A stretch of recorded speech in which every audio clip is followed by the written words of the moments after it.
joining us for the very first time. My name is Alina Bonadonna, and I'm, as always, super happy to be a moderator for this session. And as usually, we are welcome to host the best and high-level professionals in the industry. And one of those today joining us for the second time, which I'm super pleased. Please welcome with the warm claps and hugs, Dominique Wall. How are you, Dominique?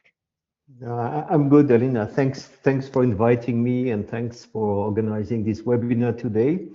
I'm super happy to share with under slight different light something I already shared a year ago, because my first time with them was a year ago. Yes. When I shared a big similar case we had. And this time I'm going to start and take that from a slightly different angle. And this is really the time firefighting is no longer helping, because what happened on the 1st of Jan in the night of Sylvester in Switzerland is really by far the largest catastrophe Switzerland has had for decades. This was a fire in a bar in mountain ski resort in Montana. So we seem to have many people from other regions, so they may not know where it is. This is in the south of Switzerland here, right in the middle of Europe. And on that night, really many things happened. So first, I want to express my sorrow and condolence to the families and victims. So it is by no way the intention to use that just for own benefit, but really this is really to learn about what happened there. Because when I heard that on the media, I immediately connected to a similar case I had to manage a few years ago when I was brand new in a large chocolate company, and I had to manage a similar case. And I could see a lot of similarities, but also things we did in a much better way. And for this reason, we managed to solve this similar case in a successful way. So first thing, I would like to explain how, and I call it the Salmonella fire, extended in our network, and I want really to get the learnings. Where I want to bring you today, this is not on a technical side. This is not about challenging HACCP. HACCP is the tool we need, but this is really complementing HACCP and really get the confirmation that if you are HACCP, without the right attitude in the organization and without the right leadership, all the efforts you make to gain a certificate will be worthless. If I may just quickly add here my 5 and then disappear. First of all, guys, I encourage you all to collect the sharpest questions and then type it in the question room. I saw already some reactions, so probably we don't have any technical issues. And of course, please don't hesitate to share more of your reaction and gratitude to Dominique after the session. Then I will disappear for a while and then come back again to the QA. Enjoy. Thank you, Alina. And let me know if something is wrong with the connection. So yeah, it's just resliced, and sorry for those who may have listened to me a year ago. This is back in June 22. In our company, we had a major salmonella contamination, and it really had an impact on the food chocolate supply chain end to end. It also damaged our company at the time. I was brand new to the company. I had to manage it. And the reason why it became so big, this is that we had internally limited firewalls to stop the extension of the issue. This is just a drawing on the way it happened, because we had a super large plant. We received lecithin, soy lecithin in bulk. We have to remember the context. This was just at the beginning of the war in Ukraine. This was just after COVID. So there were really circumstances that can explain how it happened. But the purpose here is not to go through the root cause. It's just to show how from one single contaminated tanker feeding a large silo, how this contamination went everywhere, affecting all liquid lines of this plant, affecting then the solid, the molding lines.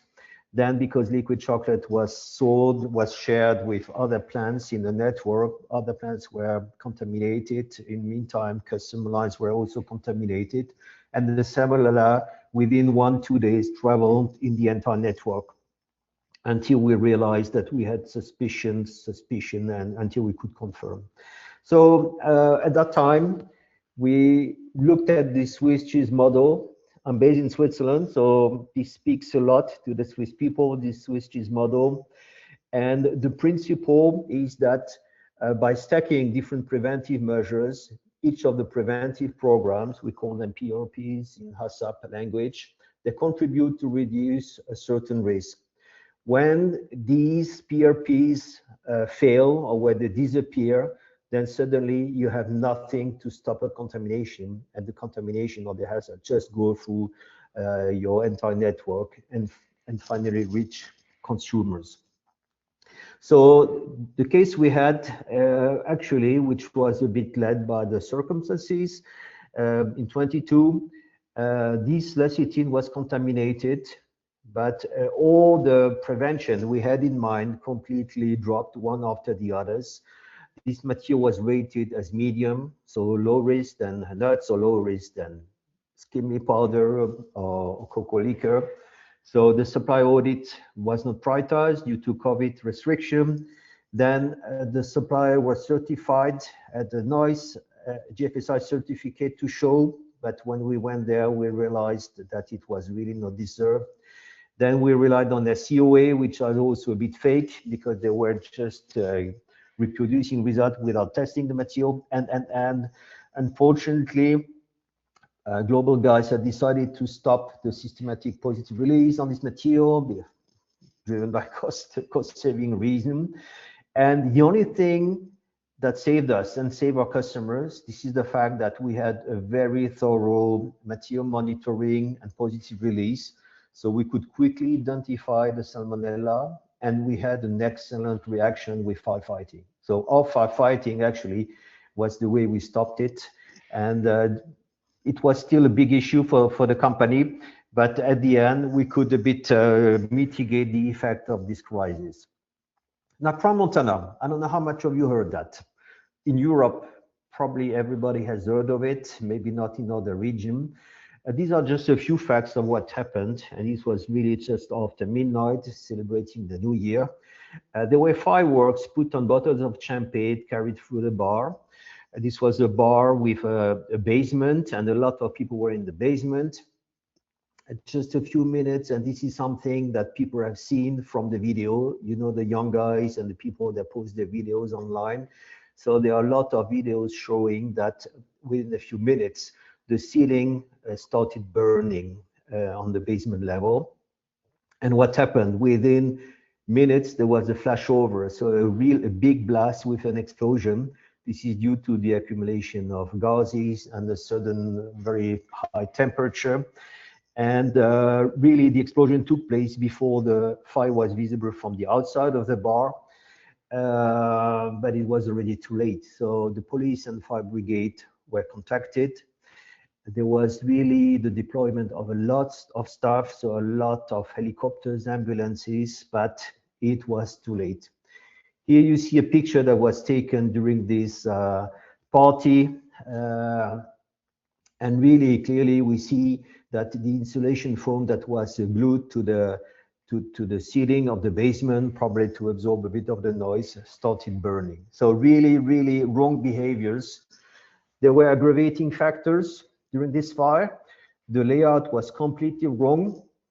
The capacity was much higher. They hosted many more clients than the allowed capacity. The tenant of the bar had reduced the staircase. And really, you see, the fire started in the location number 2. There was really no way to escape.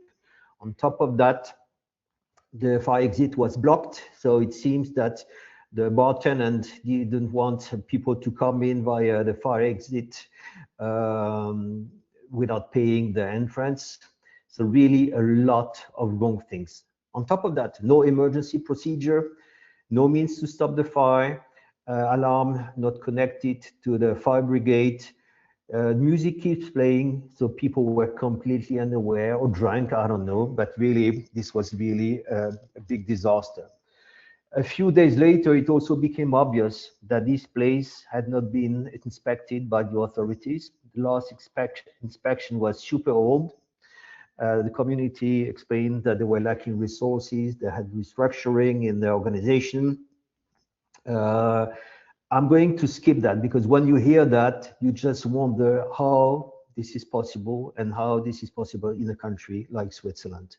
Everybody is still under shock in Switzerland with all these failures, and people are not very proud of what happened. Consequences, this is really terrible.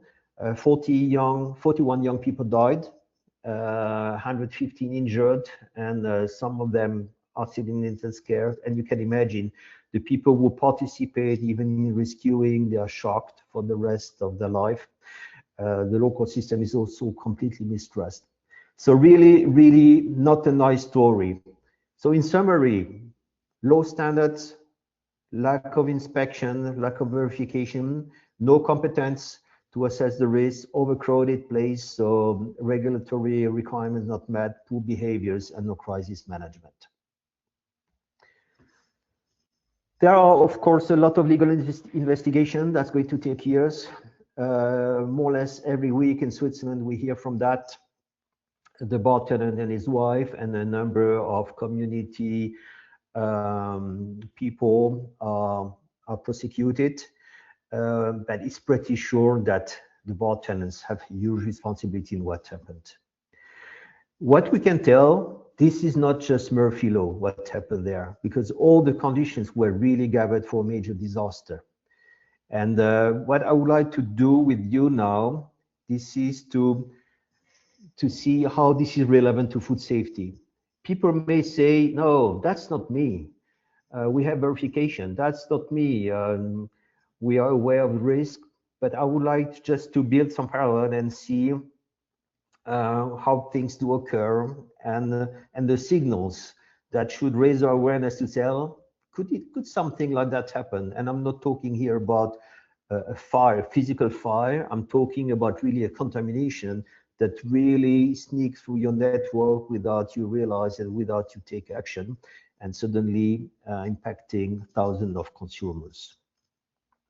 What are the similarities between the case, the Salmonella Tennessee case I had to manage, and this fire in Montana?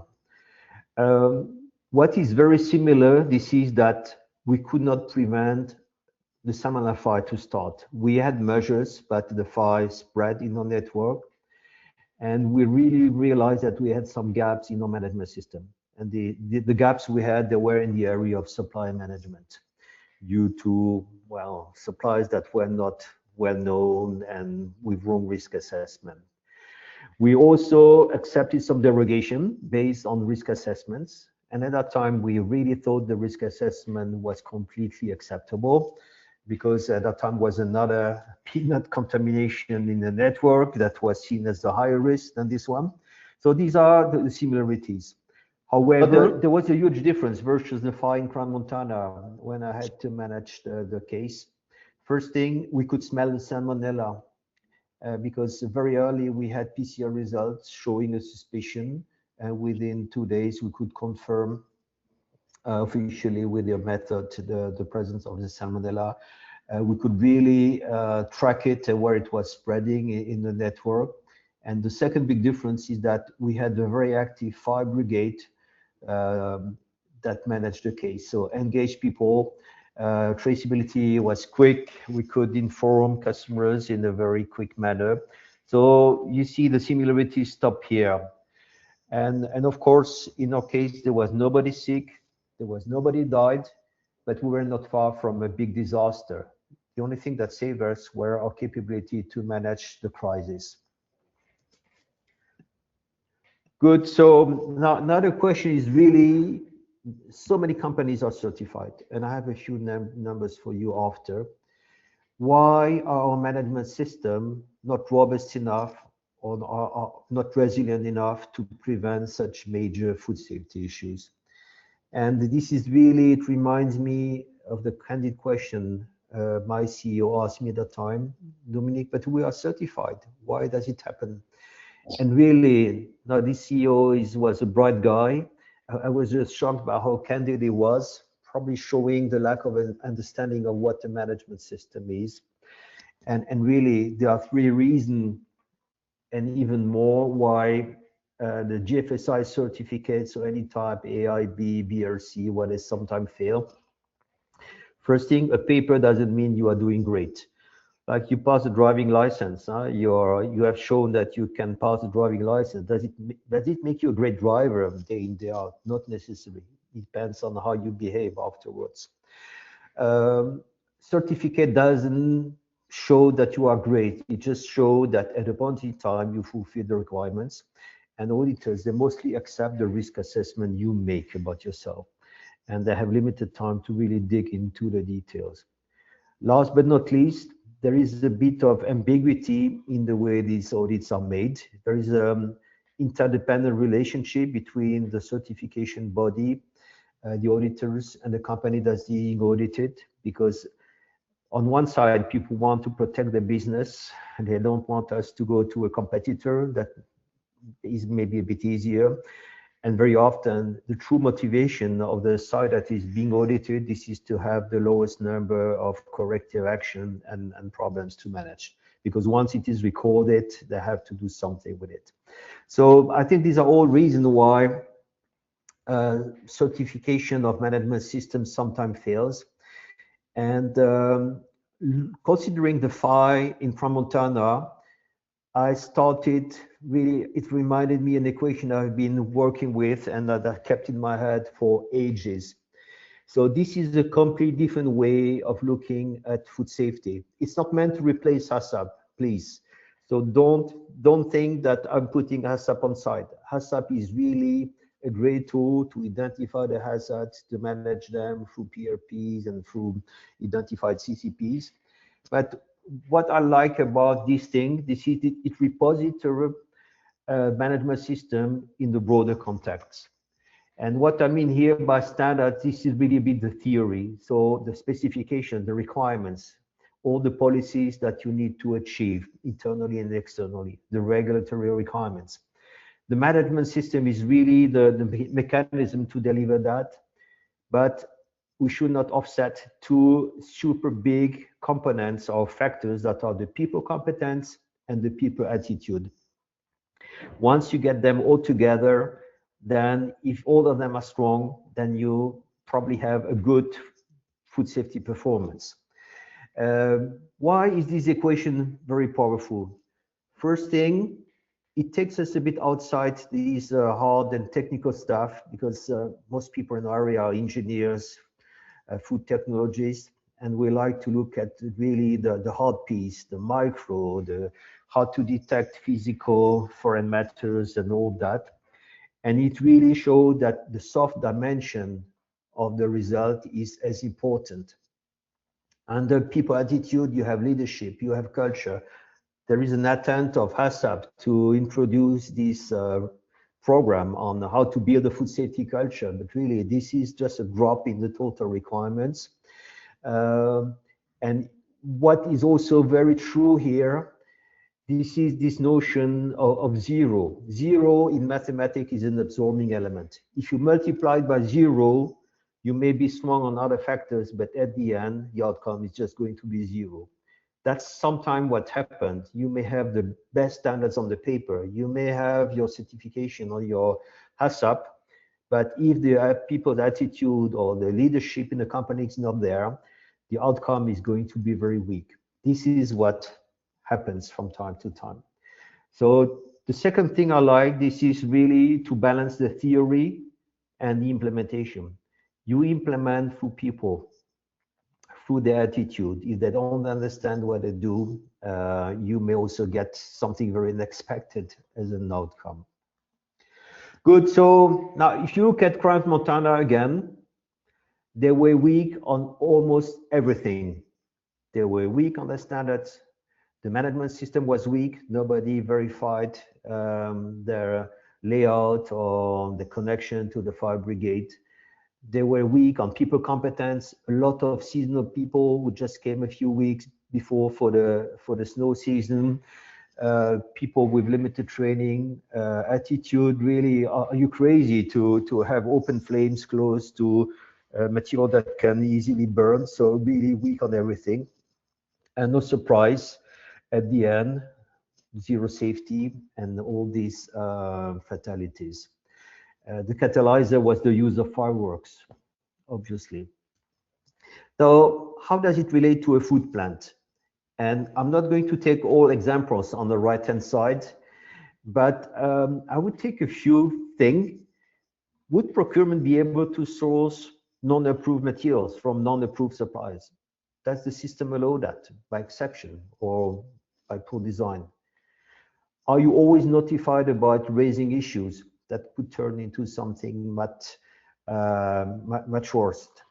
How strong are internal audits? Is it just a tick the mark exercise? I've done my schedule, all the audits are delivered, but what is the true value of audits that are delivered? Are there risk of direct product contamination in the plant, like leaking roofs and things dropping on conveyors? You know, for each of the things that happen in this bar, we could build a parallel and say, can it happen in my plant? Reality is not reassuring. We are now beginning of March, and we already have two major global cases that have been everywhere in the press. So there is currently a major recall on poultry product ready to eat in the US, and a bit earlier this year. So most global infant formula manufacturers have recalled some of their product due to the presence of Bacillus cereus toxin. So just that, and all these guys are doing the paperwork. They have certified management system. Looking at numbers in a different way, we also see that the EU food safety alerts keep increasing, and they increase more or less at the same speed as the number of FSSC 22,000 certificates increase. So here, I don't want to build a direct correlation between the numbers, but what it shows, this is not that because we have more certificates that we have better protection for consumers. So in a way, this is recognition that many food safety management systems are not strong enough to protect consumers.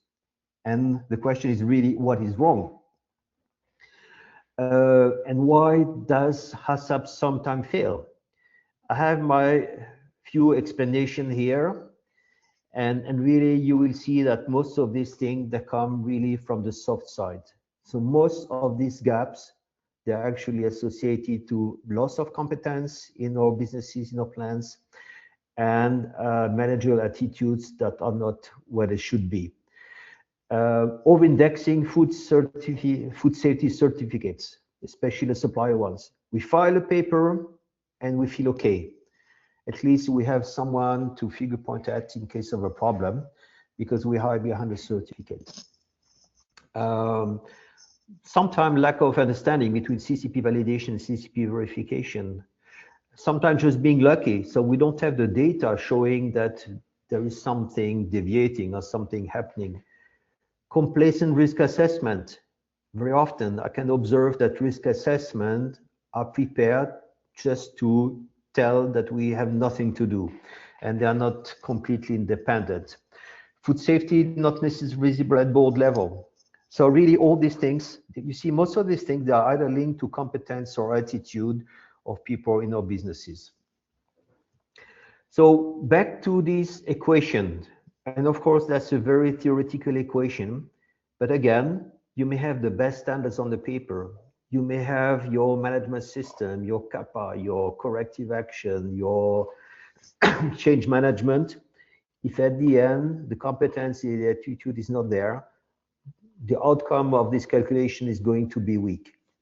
Everybody would like to be on the strong side, but you can imagine that depending on the type of company you work, you may be in a different place, but just realize that when you combine all these things together, this is what reflects your true resilience and your true food safety capability.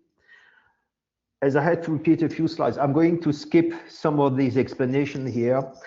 Not everybody needs to be in the same place. Companies have different stories, they have different needs. If you are in a very dynamic environment with a lot of projects, a lot of changes, of course, the competence becomes super critical.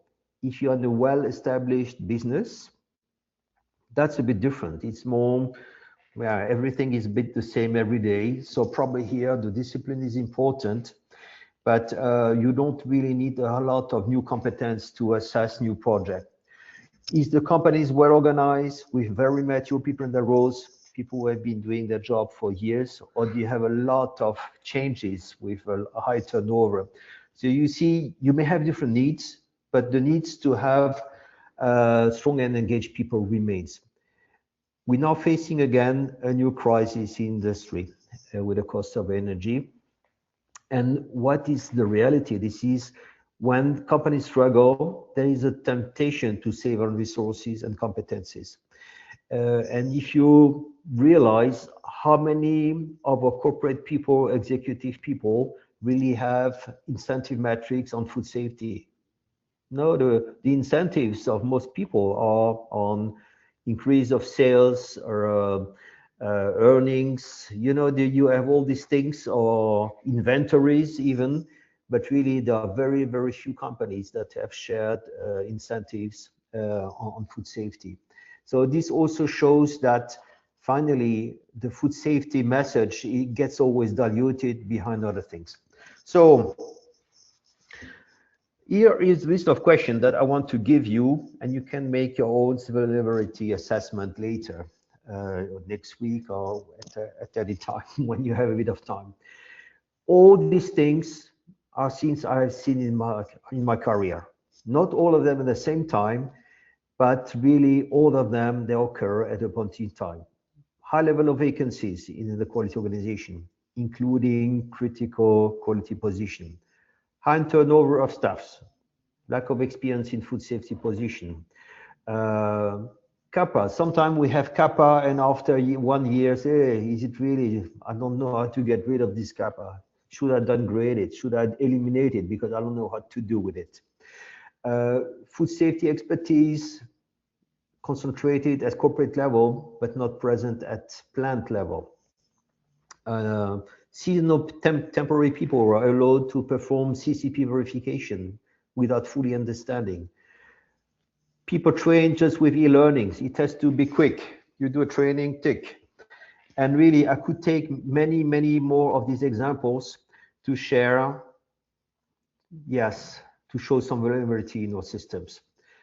Who is able to tell if all the CCPs are 100% under control or if there is a deviation? There are not so many companies who really measure the CCP compliance in a very accurate way, line by line, shift by shift. Have you ever seen some block material being released by mistake? So I'm not going to tell where I saw that, but I can tell, even though I was working for great companies, I've seen these exceptions happening. And at the time you start combining these things because you are just unfortunate, then you start putting yourself in a situation where a major disaster could happen. What happened if at the same time you have a roof leakage, people don't escalate that, it contaminates the line, and at the same time you have traceability gaps or traceability mistakes. The time you realize there is a problem, it's too late. Product is out and you don't know where they are. Same issues with leadership. And here I'm more talking about the leadership level because it starts from the top. Do we establish as leaders, or do your business leaders agree with you shared safety goals that are not only just for your quality and food safety function, but applicable to plant, applicable to sales, marketing? That's one question. Do we accept that people stop the line in case of a doubt? I remember helping a plant, and there were issues on the line, and the operators were telling, I'm not supposed to stop the line. I need to ask the permission to my supervisor to stop the line. So really, this is not really owning the food safety at line level. How many times do you see some CapEx recommendation being postponed or ignored just because they don't deliver the return on investment. There are a lot of metrics in engineering. They want a return on asset in a year. Now, what does it mean for food safety? Nobody's able to tell whether we get a food safety issue in the coming year or 10 years later. It's just prevention. So how much do we tolerate a mistake on the CCP verification or wrong record? You see, all these things are also managerial attitudes that tell us about the vulnerability we may have in our system. So the reality is that the more exceptions we have and in our leadership, and the more exceptions we have in these small details on hold and release and data and CCP verification, the lower the value of the paper is, even if you have it in the lobby of your office. So this is really a way to question ourselves on where we are as an organization. Food safety management systems are essential, but they can be completely ruined by poor leadership, by wrong behaviors, and by gaps in competencies, because only competent people can assess the risk of micro-contamination or the risk of allergen traces, for instance. Good, so I would like to end this short presentation with 3 recommendations for you. Of course, you manage your HACCP, but try to think of your food safety vulnerabilities. And here you can go back to this kind of checklist that was on the previous slide. What are the food safety fire triggers? What could start really a significant or major food safety contamination in my plant? Without the fireworks that set fire on the ceiling, this bar would still be there. But the risk would still be the same, just waiting for the next opportunity to have a major disaster.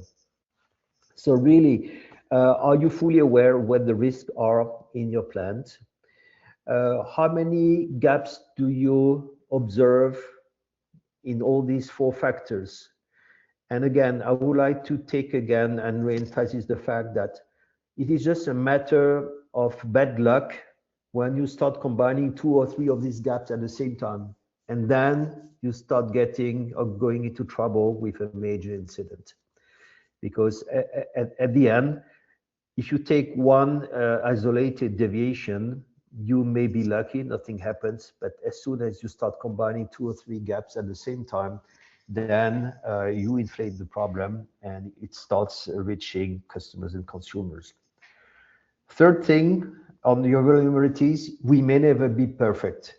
We may always be with a bit of remaining risk, but this is back to these firewalls and these slices of cheese. The more layers of prevention we have, the more we reduce the total risk. And here I really encourage you to play with the 4 levers of this food safety equation. Standards, do you work with the right standards and the right management system? Or even standards. My favorite example is with allergen management. Hey, I've warned my consumers. I told them it could contain this type of allergen, may contain. So that's the problem. It's not my problem. So here you see here, even by deciding on which standards you want to apply, what do you mean as a trace? Because not all countries are on the same level of legislation when it comes to allergen traces. So really play with the 4 levers to really maximize your food safety resilience. People may say, yes, we can rely on systems and AI to help. Yes, for sure. There is a lot we can get from systems and from AI, but at the end, this is still going to be managed by people. You can rely on system by combining release decision to the full compliance of CCP, digitalization. You collect all the data, and depending on a certain pool of data, you can confirm that this is safe. But you also need the expertise to build a system and manage the exception. So this is really one point, awareness on where our vulnerabilities are. The second thing, and this is really what saved me when I was this VP of Quality Food Safety at this chocolate company, we could rely on the last line of defense that were our people. if I was resist to a certain strength of the fire, you see here in this case the cheese is going to melt and you get a fondue and there is nothing left to protect you. But really, our people are the ones who exercise the critical thinking, who raise their voice, and this is really, really something that is a winning element of your total food safety management. And finally, I would like to share a quote. This is one of my favorite guys, so Albert Schweitzer. Well, he's not known everywhere, but for me, he's someone who means a lot. And his quote on leadership is really about leading by example. So a management system can be words, standards, this is paper. Management system, there is a lot of paper behind, but the way to exercise, to practice this management system is through example. So if something is important for your boss, it becomes important for you. So I may have skipped here. I just would like to share one more thing, and maybe some of you are going to smile, but very often when I had to present my quality and food safety section during business meetings, I was always the last one on the agenda, and I was really frustrated with that. Other things were given priorities, and it also shows that at the end, for some leaders, quality and food safety is not the most important thing. So back to that, leading by example. And I'm not talking about we as quality and food safety leaders, I'm also talking about the business leaders. If they really prioritize that and encourage the right and open attitude, then we make a difference. If we just want to chase a piece of paper, we'll get the paper, but our food safety resilience will probably be weak. Just waiting for the next combination of bad things to happen and then get a problem. So yeah, I hope this was not a technical presentation today. Sometime Alina has speakers who really bring the experience on the tools and the technical part. My message was a bit more on the leadership and management side, and at the end we need both. I'm here to help you in case you have a journey to explore. So don't hesitate to contact me if you want to know more, but I'm open to questions now. Thank you so much, Dominic. And I don't see a lot of hearts yet, so probably people are I won't so see them social. because I'm only in the presentation mode, so but I trust you. You have to switch it off because they're now coming. Okay. Yes, you have to see these names as well. So thank you so much, Dominique. It was really a very impressive presentation for me because it reflected a lot. And I do believe that not just like in the food safety, but in a lot of other departments, like this melting pot of Swiss cheese. And, you know, while our guests are typing questions, I would love to take the opportunity to be first and ask, in the food safety systems, if we again come back to Swiss cheese model, which layer tends to have the biggest holes in reality? Well, from my experience, I see a lot of hole in the supply management part because supply management is an expensive part. You need to spend time with auditors. They need to travel. They need to go to the place. Many companies have a lot of suppliers for business continuity purpose. So I see some shortcut on this part. Then I also see gaps on change management. So if we really have a big new line, we put the resources, people assess it, but really there are a lot of changes happening on the move that we may not be aware of, and these are really big gaps. So for me, this PRP on the supply management, change management, and maybe the third one, this is really the culture. We pretend having a strong food safety culture, but this is not always demonstrated by facts. Accepting a lot of vacancies in a quality organization, this is not showing a strong engagement of business, release money to appoint the right people. Mm-hmm. Yeah, that's true actually, and you are not the first one who is telling this. because food safety culture is something that is like in a kind of blood and mind of people who are taking over this, and that's very important to highlight it every time actually. So not just write on the But paper. yeah, but we have solutions, huh, to, they're really tools that help building the culture. And the tools, this is not putting some posters on the wall. Wallpapering is not building culture. Yeah. So really, this is really encouraging the behaviors, open discussion, and it has to be measured. If we are not able to measure it, it's probably not implemented. Yeah, definitely. We have another question. What are the 2 recommendations you have for people to get QAFS leader to talk at the beginning of the leadership meeting? Yeah, I remember this was a colleague from Kraft Food, and I think he stole one of the motto we created in a chocolate plant in Lörrach in Germany. At the time, I used to lead Mondelez chocolate quality. And this was always, most companies, they like to say safety first. So maybe it was invented in different places at the same time, but my message was always safety first, quality always, which was a way of not being the last agenda point on the meeting, because safety, people start with a safety moment, they like to show their safety incidents and all that, and the food safety quality tend to come at the end. So really, this is re-establishing. It's not competing and knowing who is number 1, number 2. This is putting them in parallel.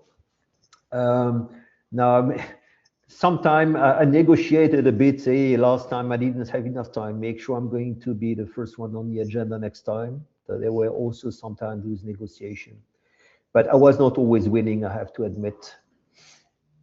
Yeah. Another question. Any best practices you can share in terms of getting the budget for rewarding people with positive and proactive behavior on food safety and quality? Was it about CapEx, Alina? About Uh, money? yeah. It was about money, basically, how to get budget for rewarding people. Yeah. What I've seen, well, unless really the company is a wealthy company with less pressure on capex, this is, I think, protecting some capex just for food safety is still something that I find works well. Otherwise, you always have to compete with these return on investment, and return on investment, it's quite difficult to win in this discussion with food safety, because food safety problems only happen once in a while. And if you are lucky, yeah, will never happen. So for me, I like to consider criteria differently than productivity or really, speeding the line and all that. I think protecting a special pot of money just for that is something that helps. And then you do your prioritization within that. The second thing, this is, well, you need to slice the elephant to eat it. So you heard me talking a few times about leaking roofs. This is really an issue in the industry because this is a lot of money to maintain roofs, a lot of flat buildings, snow in some places. So there must be really part of the maintenance budget to maintain infrastructure. And it should not be capex. It should be a maintenance cost that is recurrent. So there should always be a pot of money to maintain the infrastructure. That's also one of the prerequisites in HACCP. Yeah, thank you so much. And this money topic is always painful to rise. It Like, is. no matter which department is talking. So, what are the early indicators that quality system looks compliant on a paper? You mentioned it already a couple of times, but it's actually super vulnerable. Well, I give you 2 examples, and these are really my favorite, and they are really things that drive me nuts. If I see exception on CCPs, then I don't sleep well at night. And every time, because I started this process 3 times in my career, 3 different companies, to really measure in an accurate way the CCP compliance. And you will be astonished to discover that if you never did it before, you will never reach 100%. You will find places where the frequency is not met. You will find places where people didn't record properly. You will find places where they didn't mention the corrective action. So really, very typically, when you start doing that, you will realize that you are on 95%, 92%, but not 100%. So really, for me, this is an easy way to educate people, bring the discipline to a super high level to really have 100% compliance of your CCPs. And 100% compliance doesn't mean that it's always perfect, but it means that if you have a deviation in your CCP verification, it is managed, it is assessed. That's one thing.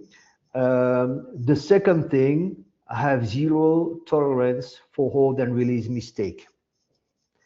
And I can give 2 or 3 examples that happened. So we had inconsistent in one place, inconsistent data in SAP across warehouses. So the factory did manage the release time properly, but if they would do direct shipment to another place, these warehouses at a 0 quarantine day, and this product could be immediately released by mistake. And sometimes really that's about the attitude. So if we can't trust or hold and release, then you are super vulnerable. This is also one of the basics that you should trust. Yeah, actually another question coming somehow in relation to this one. What technologies on the market now help with the food quality? Well, this is a very broad question. You may have seen, Alina, I put in one of the checklists that some plants, they do environmental monitoring, but rather to please an auditor than really to chase possible contaminants in the environment. I know that NEMIS is involved in this activity, of course, but what I see that people don't always use available technologies and they try to go for perfect thing rather than being pragmatic. So everything that's a quick test where you don't need 100% accuracy, if it helps to do allergen verification after cleaning, if it helps to really have much more sampling point in your environment or every week rather than every quarter, you should go for that. This is one type, more the scientific method opportunities. And the other thing, this is a big buzzword, this digitalization. There are huge opportunity, but very often the food industry is a bit behind. Data and systems are disconnected. So I still see a lot of potential in really connecting data, but of course, you need to trust your data. So integrity of data is really key. So that's really the second area where I would invest to really get a better overview, make reporting easier, making risk assessment easier. Yeah, and actually, you mentioned already a couple of times about this certifications, etc. And there is a question: any thoughts on the current GFSI certification programs? Too many are like in the market, and too many redundant audits at plant. We need to focus on practice at plant. Would you agree? Yes, we do. Of course. No, what I can tell you, these are some movements taking place. Before the chocolate part, I used to work for Mondelez for 10 years. And I know the plants did complain because they had permanent audits. We had a very good and strong internal audit, corporate audits, and really this was super well calibrated because they were dedicated people.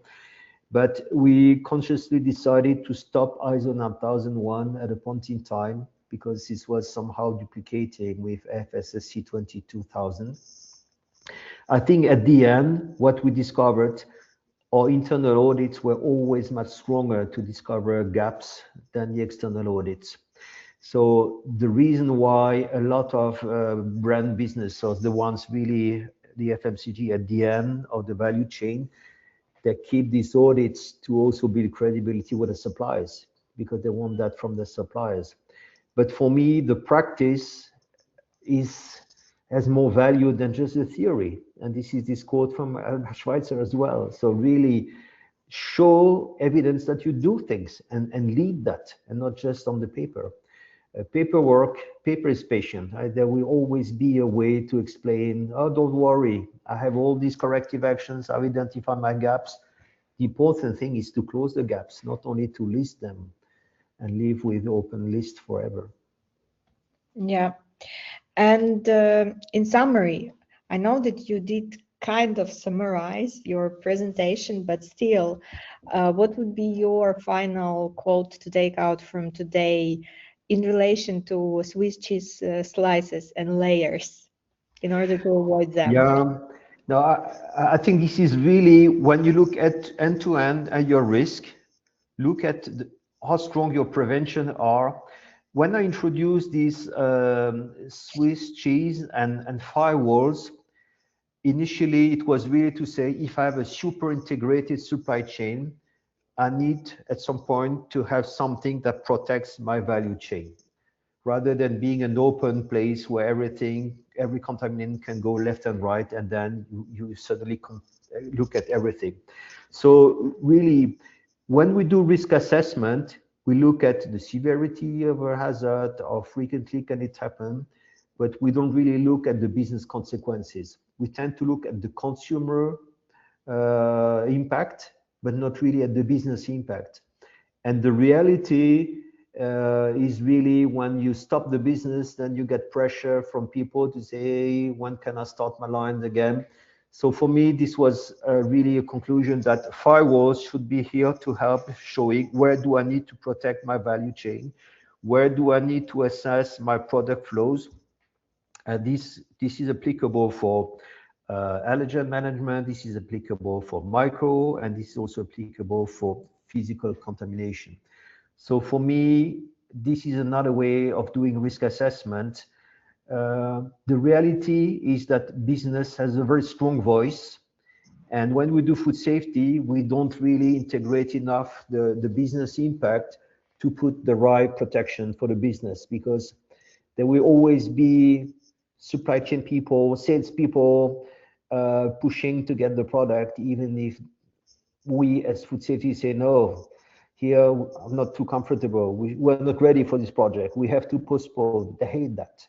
So designing things in a proper way and designing a supply chain that works and have the right firewalls and the right mitigation to prevent problems, this is the best way of being strong and resilient. Thank you so much, Dominic. I think it was a brilliant quote. And I know that a lot of people will not sleep at night thinking about all of this important data you shared today. No, but really, yeah, no, we have to sleep at night because we need to be fit for the next day. But really, look at these questions and discuss them with your supply chain leaders so that they really realize this is not our food safety vulnerability, this is our company's vulnerability if we have that. Yeah, and to get the slides, you know what to do. You just drop me a message and I will send you this beautiful presentation. And yeah, unfortunately, we have actually 0 minutes left. And I do thank to everyone who was involved to this session with us. Don't miss our 2 upcoming webinars and panel discussion in April. It's going to be also hot, as always. And I do wish everyone amazing morning if you are closer to the opposite time zone, and the lovely evening to chill with your closest ones. See you next time. Bye-bye. Thank you. Bye-bye.